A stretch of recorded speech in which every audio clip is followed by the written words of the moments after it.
The Robot Series, Season 1, Episode 10-inch Introduction to the Arduino Coding Platform. Welcome back to the Robot Series, where we learn, earn, build, and innovate.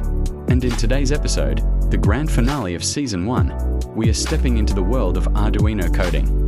So far, we've explored all the hardware, sensors, actuators, power systems, and how to build circuits.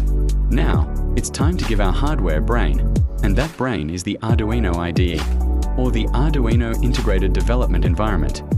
The Arduino IDE is the official coding platform that allows us to write instructions, upload them to our Arduino board, and see those instructions come alive through LEDs, motors, sensors, and displays.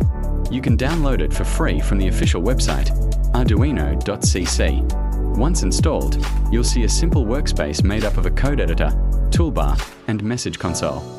The top left buttons are used to verify and upload your code, while the bottom section displays error messages and progress updates. The Arduino IDE communicates with your board through a USB cable, and every line of code you write here gets translated into instructions that your Arduino microcontroller can understand. Every Arduino program, also called a sketch, follows the same basic structure.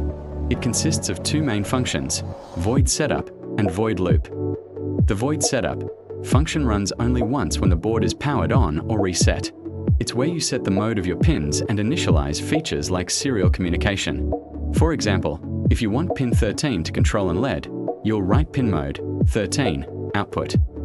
Inside your setup, the second part, void loop, is where the main program runs continuously. This means whatever you write inside this function keeps repeating as long as the board is on.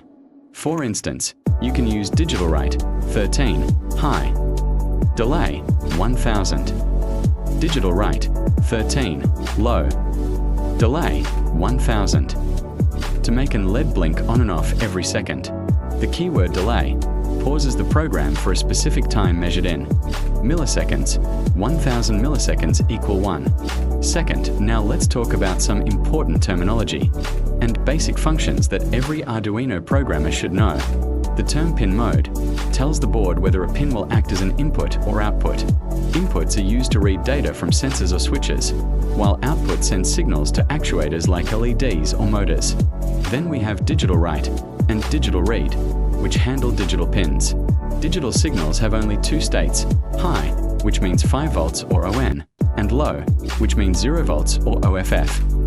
On the other hand, analog signals are continuous and can take any value between 0 and 5 volts. To read such signals, we use the command analog read.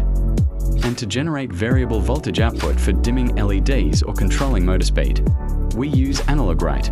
Your Arduino UNO board has 14 digital pins, numbered from D0 to D13, and 6 analog pins, labeled A0 to A5. Pins D0 and D1 are used for serial communication, so it's best not to use them when uploading code.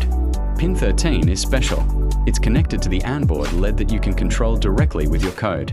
The analog pins read varying input voltages from sensors like temperature or light sensors, converting them into values ranging from 0 to 1023 using a 10-bit ADC, analog to digital converter. Another essential feature of the Arduino IDE is the serial monitor. It allows you to communicate between your computer and the Arduino board in real time. You can use commands like serial.begin 9600 in the setup function to start communication, and serial.println hello world to print text or variable values to your computer screen. This feature is very useful for debugging your code and monitoring sensor readings.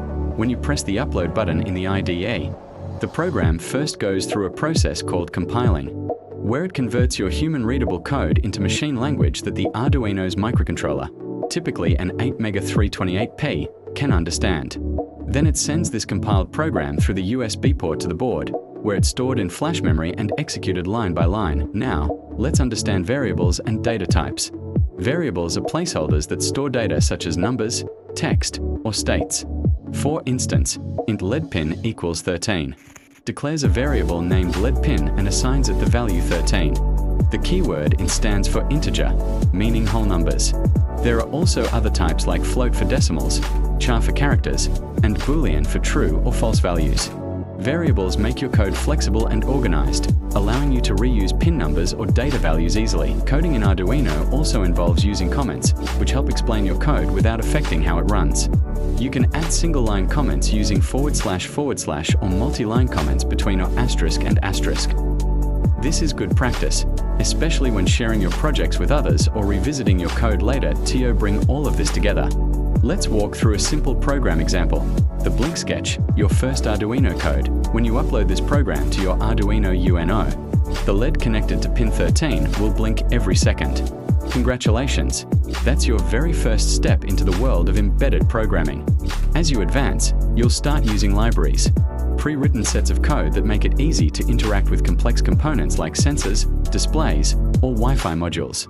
For example, including liquidcrystal.h lets you control LCD screens, while servo.h makes controlling servo motors easy with just a few lines of code.